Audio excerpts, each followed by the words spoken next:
John and Brandy here for Traditional Legends. Myths and mysteries. Myths and Mysteries. And we're here in Martinsburg, West Virginia. And you were saying Martinsburg, West Virginia. What happens there? Well, we're in a cemetery.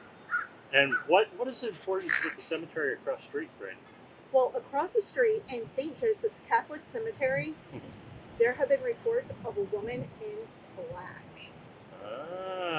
Reports say that she's a very tiny woman, she's wearing a veil, and she's all dressed in black. Cool. So she's down the street, okay? Mm-hmm. Where? Okay, so this building that it's in a building, right? It's in an old hospital. Actually, they see her spirit in the cemetery, but according to local legend, she's looking to return to the King's Daughters Hospital, which is actually a few blocks away. That's where I made the connection. Okay. Now, what was funny is this hospital, folks, was built in the 1700s. Correct. As a prison, not just the first prison, the second prison for the town. I don't know what was going on back then. I don't know either. You know, we're talking 1700s prison. Then it becomes a hospital. Right. In the late 1800s, a group of nuns decided to go to the prison to offer medical care to the prisoners.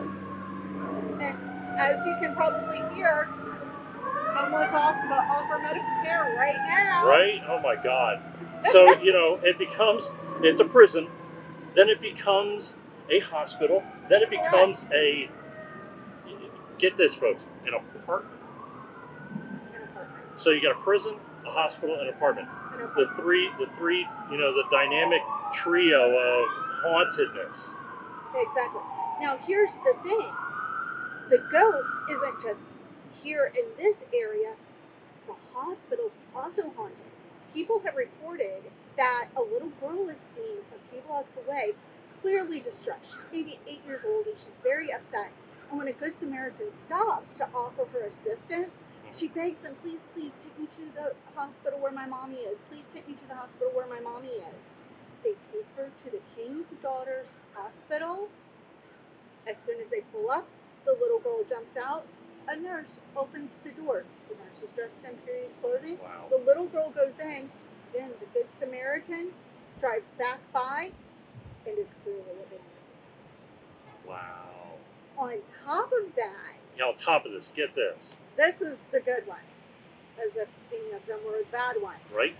Reports are they hear a woman scream and a thud as she jumps out the third-story window. Just imagine living there in an apartment and hearing that.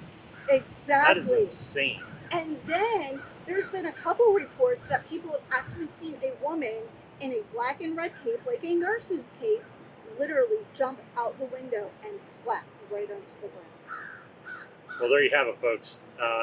An incredible haunting story, a ghost story, really cool stuff. Martinsburg, West Virginia. It's a huge city with a long past to it, but it's exciting.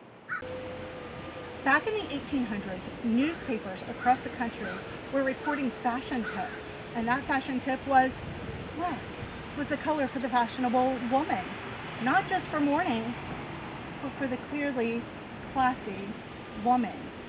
Also, right around the turn of the century, newspapers across the country also had serial stories in them.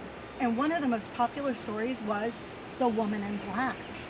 So this was already within the consciousness. Now, does that debunk the woman that they're seeing across the street? No, it does not.